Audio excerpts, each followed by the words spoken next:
this is not a school example, but just last night I was having a meeting with some partners in the office, and we were discussing what collaboration means.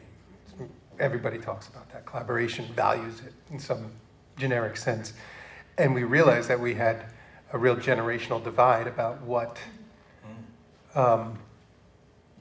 probably most of us in this room think of as collaborations. We thought that meant we needed to sit around a table with each other, that we physically needed to be next to each other. And we realized that to a certain generation, millennials, whatever you want to say, younger, that wasn't necessarily a kind of prerequisite, that you physically needed to be each other. So that changes the workplace and changes the classroom. Is that necessary for you to be in the same space, for you to be collaborating?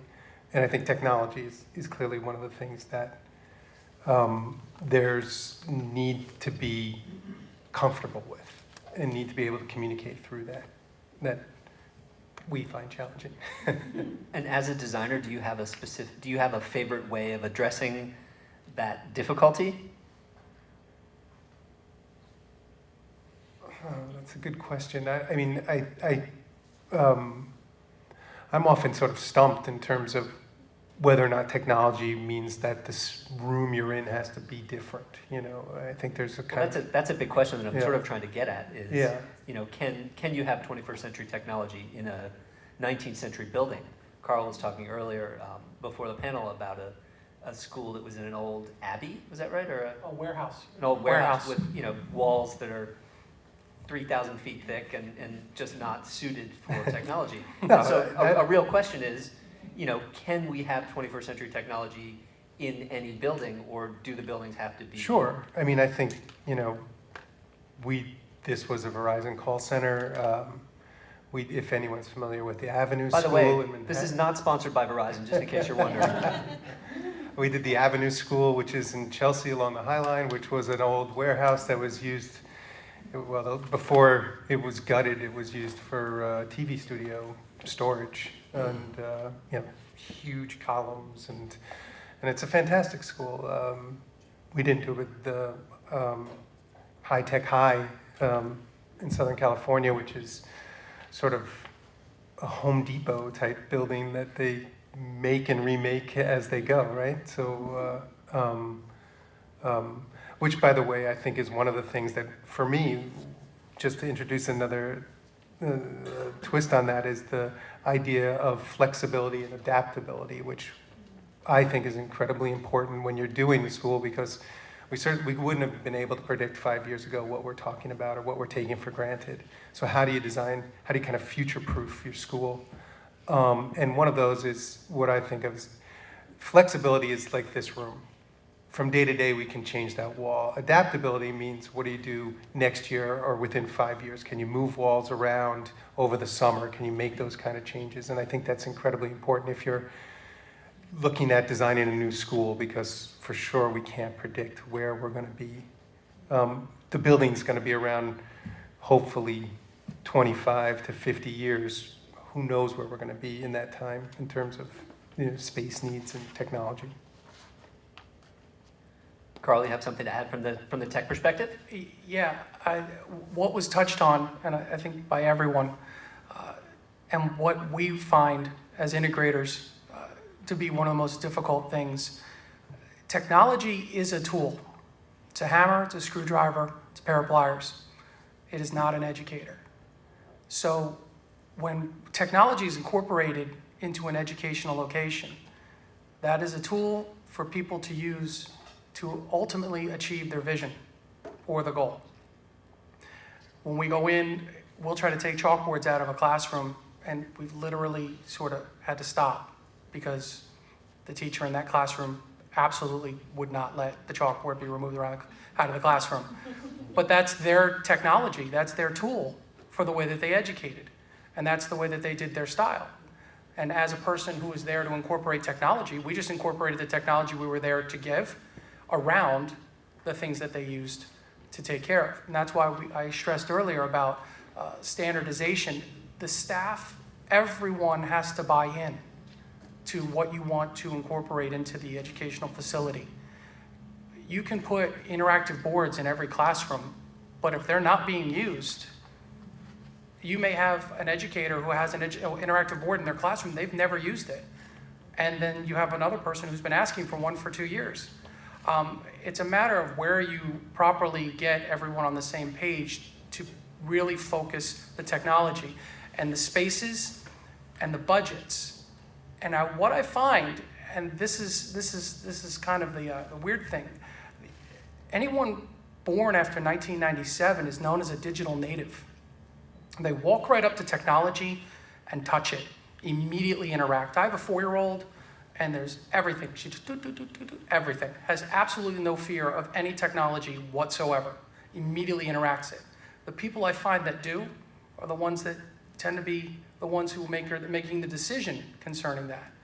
How the students interact or communicate or collaborate, I feel sometimes is completely foreign to the person who's trying to guide them, and they don't understand that.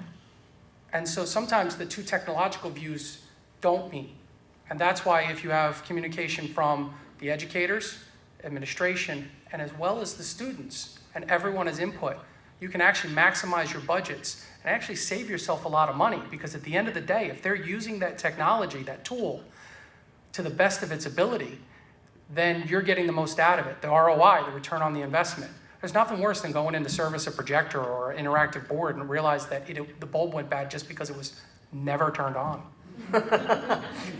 Really, you have educators who are afraid that if you network the system, that it shows that they never used it, that somehow that's going to be a judgment criteria, that somehow the technology is sort of the big brother, the 1984, the we're watching, and those kinds of things. So it tends to create a stigma to the technology, when in actuality it's the human beings that were the ones running the technology and using those tools. So how that goes into the educational environment or incorporates into the technology, into the architecture, excuse me, is that has to be first. And then you have to talk to your architectural people, the furniture people, and the technology people at the inception of the project and get them involved so that you're not wasting money on where you put the electricity or where you put the network, and that the IT people have everything they need going to where, and that everything's flowing the way it needs to be.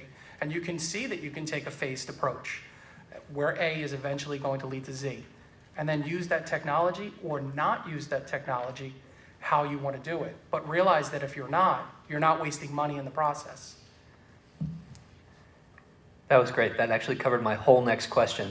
Thank you, everybody. Drive home safe. Yeah, good night.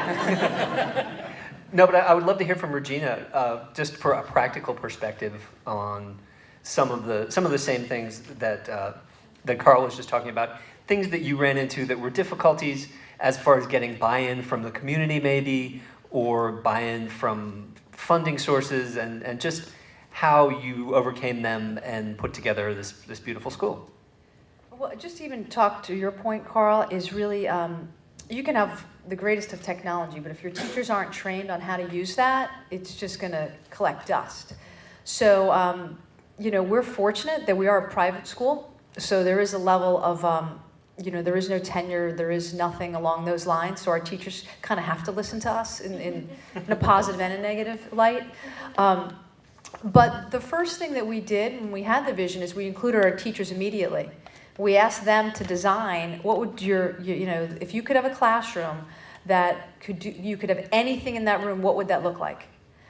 So we had every, from the occupational therapist, speech therapist, some parents, but I think what we did well is that we involved the group of people that were really on board. We did not, because again, we're not a public entity, we did not have to involve everybody and listen to everybody and have all these different opinions, which I think is difficult for schools, especially in a public school environment, because you might have the PTA want this and someone else want that, and then you just have to have a real strong leadership to be able to cut some things at times.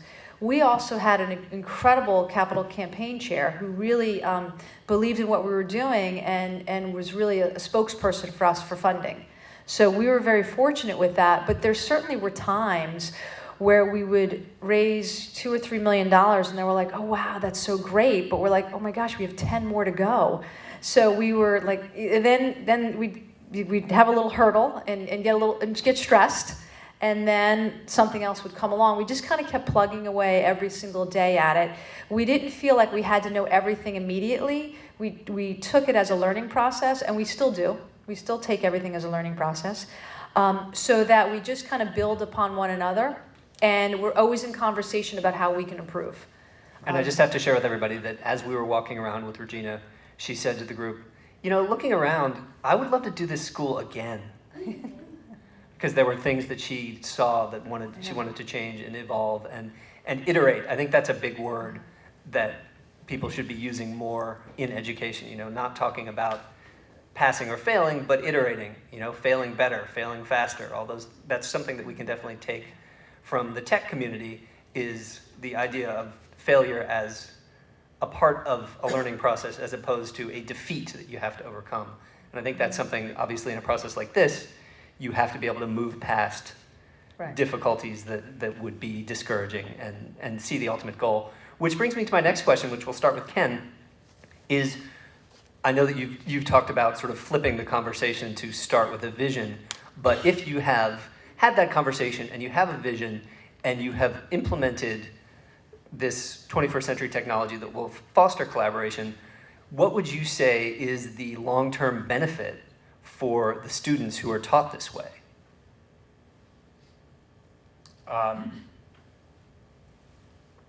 If you've adopted your vision, then the real test will be, can you measure students' progress on the competencies that you've identified? And for example, I mean, I'll just give you this hard example. 85% of our kids in the country are going to end up in service industry jobs. We're over 80% today. And we're not preparing kids for service industry jobs. When you walk into the Wendy's that we passed, you know, there are lots of kids of graduates from local area high schools that are not able to communicate with you on the other side of the counter. So every high school in the country has the ability to implement, for example, an effective oral communications requirement that no kid would ever graduate a high school in the United States without being an effective presenter. That's not hard to do. We know what that rubric looks like. Somebody asked before, you can't assess some of these skills. There isn't a teacher in America that doesn't know how to assess an oral communications rubric. We just don't have the will to say that every kid has got to be an effective oral presenter. So and there is another piece. There's another piece where the technological component is helpful but not required. Those places that have video will show video to the kid of the footage of his or her oral presentation and allow them to watch it. Those kids that don't have that video will be able to become better, effective oral communicators, whether they have the video or not. So the question in my mind is, are you really committed to creating these competencies? And once you do as a school, you'll find that you're tracking those competencies. You'll have rubrics for these competencies, and you'll actually measure progress in problem solving, in collaboration, in communication, in global competence, whatever your school or district ends up being. So I don't know how to answer your question other than to say that 10, 20 years from now, the districts we're working with, 5 years from now, their intention is to have kids that actually have those attributes and possess those attributes in addition to a cut score in math, science, English, and social studies. Okay, well, Regina, since you have developed and are implementing the vision of this school, how do you see technology fitting into that, and how do you see the long-term benefit of having your students immersed in 21st century technology?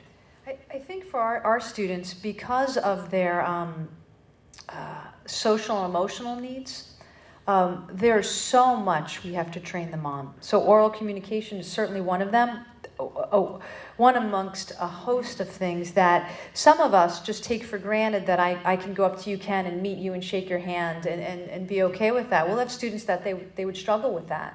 And in the environment outside our walls, they might not take too kind to them, or they may not got opportunities to show how gifted they are in other areas because of that. So we have to work so individually with them. And where we can address the technology piece, we have lots of kids at our school that are gifted artistically. So graphic designs, those types of majors for them for college, it's a really great connection for them. So we really take them incredibly individually. Now we're a small environment, so we can take them incredibly individually and really have their own personal plan with these skill sets. Some of our kids have deficits that they would struggle. Our kids that are on the autistic spectrum, depending on where they fall in the spectrum, will struggle with being a critical thinker. So it's really then designing what's going to happen for them after they leave us and having a plan for that, because that area they may struggle with. Their brain doesn't work that way. And not to bring up the C word, but how have you approached Common Core and in this atmosphere, and how have you integrated all of the types of teaching that you're doing with the goal of teaching to those standards? Well, I'm happy to have my director of curriculum instruction here as well with me. So we're revising and revamping our curriculum to meet all the Common Core standards. Our students here take the PARCC assessment like any other public school student. So we're considering it a practice this year for educators who are in here and stressing like we are about the PARCC. But we have to really take that piecemeal. It takes us a little bit longer to do that with our kids because of all the social and emotional pieces that go into it. And for some of our kids, they are great problem solvers. For some, it's an area of deficit based, again, on their disability. So we take that very individually. But the reality is, all the complaints and positive things about the Common Core, when you really look at it, it's what you would want your own child to know. You want them to know all these things. It's a part of what we want people to. We want people to self-advocate. We want them to be independent thinkers. They're things that we want. It's just getting teachers to change how they're teaching. Ken, you had something to add? Well, if you look at the student B that I've put up, the top 3 competencies are clearly embedded in the Common Core. Content mastery, critical thinking, problem solving. And I would argue, I don't know where maybe communication skills fell off, so communication skills. The bottom 4, collaboration, creative and innovative, self-directed and globally competent, not so much. So what we would argue is that the Common Core is a step in the right direction, and that it's 3 or 4 of the most important 21st century competencies, or whatever you want to call it, but it's not self-executing to career and college ready. That list is career and college ready. And so what our districts and schools are doing, well, the independent schools don't have to worry about the Common Core, but our public school districts are taking the position that the Common Core is the floor, or the Common Core and more, and that they actually have to come up with their own independent set of requirements and match it to the Common Core. And a lot of them are integrating those bottom 4 competencies into their Common Core and implementation. Oh, that's great. And the Common Core as the floor gives us a nice segue back to Carl and Mark. How have you guys, in working with schools to plan their, the technology that they need to give these assessments, how has that dovetailed, if at all, into a larger vision of how to teach for the 21st century? I think the easy fix is let's get the computer room ready so we can give assessments, but the larger hope is that this round of preparedness would also include a change in pedagogy and a larger vision. Have you seen that in schools you've worked with, or are they just scrambling to be ready for next spring? Well, the one thing that for me, and we haven't talked about it, hasn't come up tonight, that I've worked a lot with is schools who teach to the IB, to the International Baccalaureate, international schools, but more in the States. And I'm kind of not here to, I can't judge whether that's a good thing or a bad thing, but I know there are certain spatial things that come up. The testing, having spaces for testing. Schools generally don't have a dedicated space to do that, so how can we be creative? Again, a space like this is good for that, and obviously you use your gyms and everything like that. I think the other thing is, which Ken had touched on, is we really see so many spaces as places to present that I think we didn't. You know, corridors, lobbies, the cafeteria, all are presentation spaces. And I think that's fantastic. I think IB was big on that. I think a lot of schools are going that way, and I think that tends to be in how you wire a room, you know, to do that. The gym is another presentation space. So everything is. Well, we've seen it a lot in the software for a lot of the interactive products geared towards classrooms. A lot in the wireless technology that you would incorporate into a classroom so that they could use their own devices to be able to answer assessments and then have that data collected instead of having it written on a piece of paper and then have somebody have to go over it all, have it all collected, and then be able to assess and then keep that information so that it can be sent out to where it needs to be so that you're meeting the criteria. And that's, initially it was sent out a couple of years ago that there was a lot of data collection needed from those locations. At first nobody knew what data, they just started collecting all data. And now the softwares and the firmware updates have really gotten to the point where they've narrowed it down to those focuses of what that particular educational institution is looking to get from that class, and then they collect that. So this is a question for Regina and probably also Carl. And you've touched on this a little bit, but I'm curious to know how your mandate working with special ed students has affected the technology choices that you made, and how those choices have also sort of become mainstreamed over time, and how that technology is being used by other students as well. Well, when we moved into the space, we really wanted one-to-one computing. So we knew that we really wanted our kids to really have their own device. And one of the things that I would probably say that we made a mistake on is, and we will change that because we lease everything, so we're fortunate that way, is that for our lower schools, we would have either a netbook or a laptop in half of the class, and a tablet, you know, not an iPad, a tablet with a keyboard. But we found that the tablets the kids didn't like, which we were surprised about, I'll be honest with you. They find them a little too cumbersome, a little too slow to use, and they all gravitate to the laptop. So in terms of that planning, that'd be something that we will change when our leases are up. We'll look to do something different for them. And we will actually include our students in that change and get their feedback on that. Again, it's really, with that is really about their comfort level. All our interactive boards, our mediascapes, those things have been incredibly positive, independent places for our kids to work. So our kids can use the Eno board on their own. It's not necessarily always teacher-driven. The students can use that as a learning center. So what we'll look at is really, as we move forward, staying current with technology and staying current with our furniture. Because if you notice from our rooms, 80% of our room is movable. The only thing that's really not are our kids' cubbies or lockers. Everything else, teachers' desks, all the furniture, the filing cabinets, all that is not built in. That's all movable. And to talk to your point earlier, Mark, it was really, you know, we're going to be here for a long time. So we in the next 20 years, our classrooms aren't going to look like they do now. And we knew that going in, and we always wanted to kind of keep ourselves current with that. As we do more research on learning and things along those lines, we just want to make sure we stay current. With a lot of the technology, once again, I go back to software. The software that you see with a lot of the interactive boards, some of them, they not only do they track scores, but you can also put in a bio of the individual student. And you can track things. So say a student has allergies, so they receive an allergy medication at 10:30 in the morning, but you always tend to give quizzes at 11:15, and you tend to notice that they don't do very good on the quizzes. Well, if you move the quizzes to 10:15 before they got their allergy medication, they did better. Those kinds of things that you never would have even factored that had to do, that actually helps to the educator to be able to adjust to make someone more effective.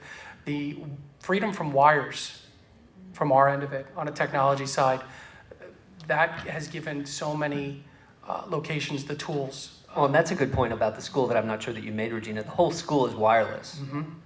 So you don't have to deal with plugging in, you don't have to deal with wires, breaking, Cables, adapters. tripping over, any of that stuff. And That's that's a big practical difference. And fortunately for us, it actually works. So when we talk about technology, it's only good if it works.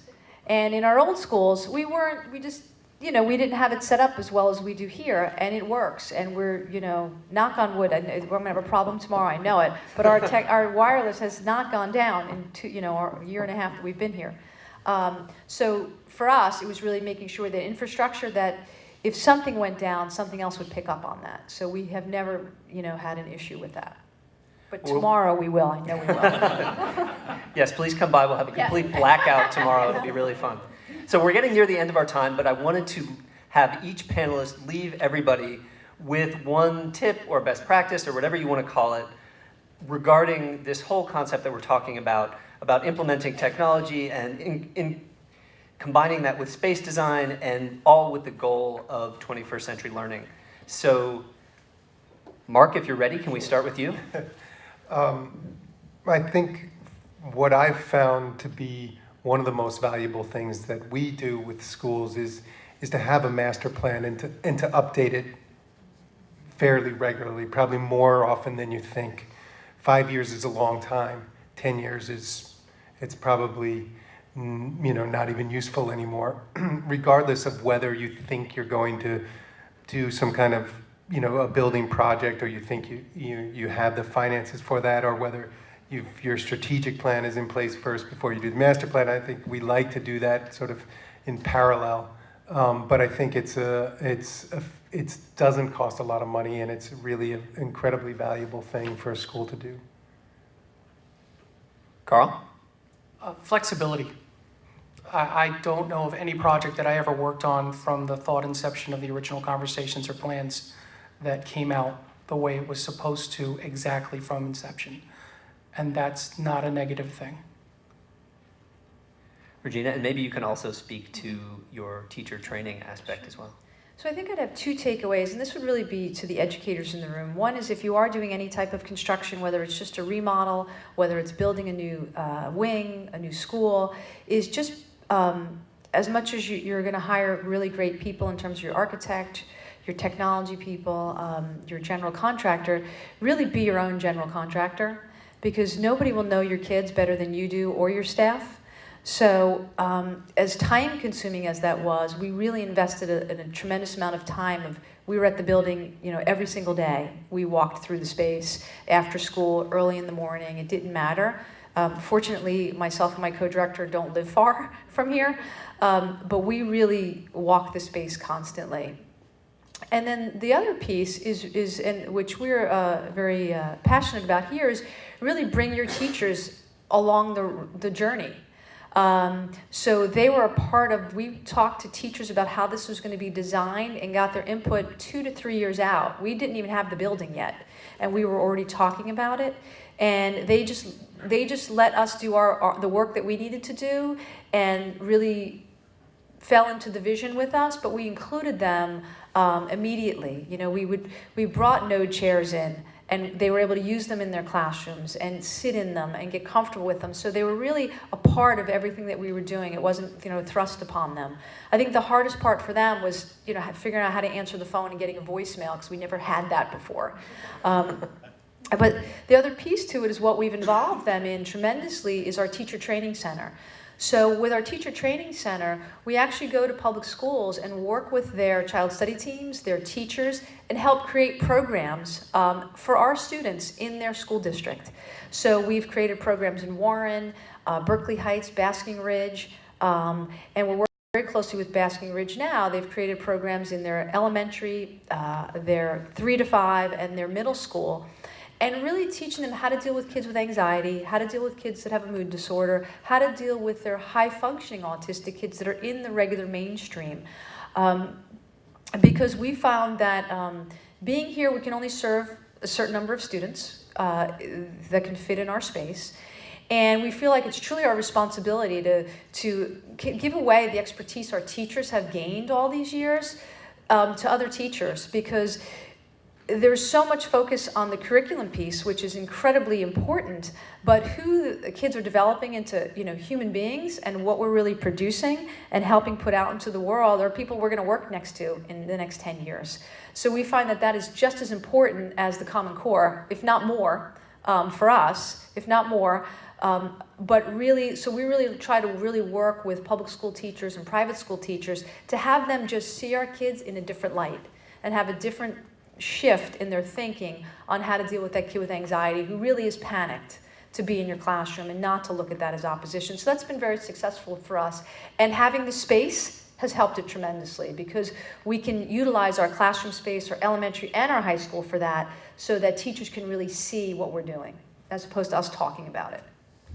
Fantastic. Ken, bring us home. Okay, so the part that we haven't talked about much tonight is the secret sauce for all this, which is missing, which is the culture of the place. And it seems to me you can tell, even though the kids weren't here, that by meeting the leadership of the school, you just sort of already sense that the culture is where it needs to be and is an essential element of the success of the school. And if those of you who saw the fabulous, did everybody get to see the Steelcase video? So you guys don't miss the Steelcase video that was done of this school. It is spectacular. And you can't produce that outcome if you don't have an appropriate culture. So I'm glad, Mark, that you raised High Tech High. So I want to end on this note. When I walk into a 21st century school or district, it doesn't feel like my high school on Long Island in the 50s and 60s. It has almost no relationship to it. And when you walk into High Tech High, the culture of that place, culture of collaboration and a culture of continuous improvement is palpable the moment you walk into the place. And I asked Ben Daly, who's the chief academic officer there, I said to him, Ben, how do you do it? What is it that is making this work? He says two things. We hire to collaboration. We do not hire teachers that won't collaborate, and if in the first 90 days they don't demonstrate collaboration, they're gone. Because we can't afford teachers that don't collaborate. And so the second is that we use protocols. And the protocols help the adults in the system learn how it is that they're supposed to conduct themselves in a way that models collaboration for their kids. So what he meant by that was that the teachers go through Austin's butterfly for the adults. You can't teach a project of project-based learning in that school unless it's been reviewed by 7 of your peers in a collaborative environment. And one of the things that I thought was, we hinted at tonight, was that you need the collaborative space as much for the teachers as you do for the students, because the teachers have got to, in an Austin's butterfly context, have got to review their own work collaboratively in order to really improve the work. And then the last comment I would just make is, this work is very lonely work, and it's very courageous work. And districts and schools, there are 14,000 districts in this country and 1,400 independent schools. And I would say only a few hundred are truly committed to the Student B model today. And what we've done is put them together so that in any given state, there are 1, 2, 3 of them. And we now have a professional learning community of 170 of them so that they can talk to each other and offer support around this model, because it's not easy to do by yourself. So the collaboration is important for the kids, the collaboration is important for the adults, and the collaboration is really important for the leadership team. Thanks, guys. That was great.